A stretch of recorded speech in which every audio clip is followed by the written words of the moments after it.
ছোট বোন ঘুম থেকে জোর করে উঠে কত বড় একটা দায়িত্ব দিয়ে দিল কাঁধে। আসসালামু আলাইকুম এভরিওয়ান, কেমন আছেন? আশা করছি সবাই খুব ভালো আছেন। আলহামদুলিল্লাহ আমরাও খুব ভালো আছি, আর আমি তো আলহামদুলিল্লাহ অনেক ভালো আছি। তো আমার বোন হচ্ছে একটা ব্যাংকে টাকা রাখা ধরছে 8-9 মাস ধরে। বাবু হচ্ছে যে দুনিয়াতে আসার খবর শুনি হচ্ছে আমার বোন এই ব্যাংকটা কিনে হচ্ছে যে মানে প্রতিদিনই টুকটাক টাকা রাখতো।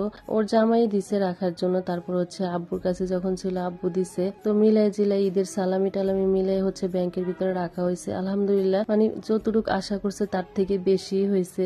এটা দেখে তো আমার বোন খুব খুশি যে না ঠিক আছে, এটা দিয়ে হচ্ছে বাবুর আকিকা দিবে, লগে আরো যা লাগবে তা হচ্ছে জুম্মন দিবে, মানে আমার বোনের জামাই মিলে হচ্ছে 2 ছেলে মেয়ের আকিকা একসাথে দিয়ে দিবে। মাশাআল্লাহ অনেক টাকা হয়েছে, এটা মানে কল্পনারও বাইরে, এত টাকা আসলে মানে ধারণা করা হয় না। তো এখানে হচ্ছে যে আমিও কিছু দিছি আমার দ্বারা যতটুকু সম্ভব, আর হচ্ছে যে আমার মা দিছে, তারপরে আমার বোনের দেবরের বউ দিছে। তো সব মিলে মানে হয়েছে আর কি 1.5 লাখের মতো। তো যাই হোক, আর খুরসা কারসা যা ছিল জোহার ব্যাংকে রেখে দিছি, আর জোহাকে বলতেছি এগুলো আমার টাকা, তোমাকে আমি দিব না। তো এটা হচ্ছে যে আমি দিছি বাবুকে বড় একটা কিছু দেওয়ার ইচ্ছা আছে, এই জন্য এখন আর বেশি একটা কিছু দেই নেই। তার এই যে কলিজা পাখিটাকে আসছি বড় হইতে ওরকম ভাবে ভালো করে আদর করতে পারি না। আজকে যেহেতু চলে যাব, তাই সকালবেলা ঘুম থেকে উঠে হচ্ছে ওকে একটু কলিজার ভিতরে লাগাইলাম। আর ওকে যত দেখি ততই আদর লাগে, মায়া বেড়ে যাচ্ছে। বাসায় যাওয়ার পরে অনেক খারাপ লাগবে ওর কারণে, আর বড়টার জন্য তো এমনিতেই খারাপ লাগে জোয়া পাখির জন্য। তো হচ্ছে আমাকে বলতেছে খালামণি আমার কোলে একটু দাও না, কেউ আমাকে দেয় না। তা আমি হচ্ছে ওর কোলে দিয়ে দিলাম একটু, আর আমি ধরে রাখছিলাম। তো হাত মুখ ধুয়ে এসে হচ্ছে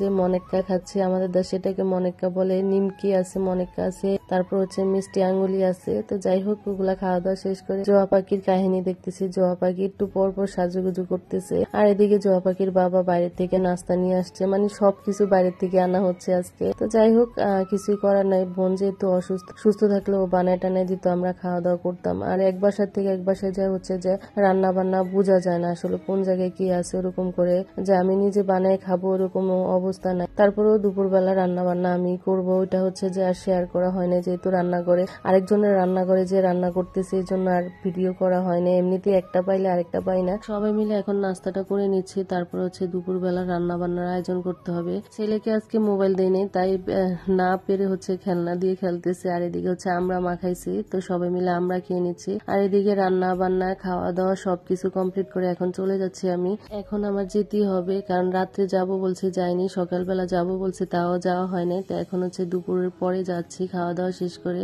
তো এখন আমার না যাইলেই হবে না, কারণ আজকে আরবি মিসও আসবে, বাংলা মিসও আসবে, ওদের স্কুল আছে পরের দিন। তাই তাড়াহুড়ো করে চলে যাচ্ছি। রাস্তায় এত জ্যাম, মানে আরো অবস্থা খারাপ হয়ে গেছে।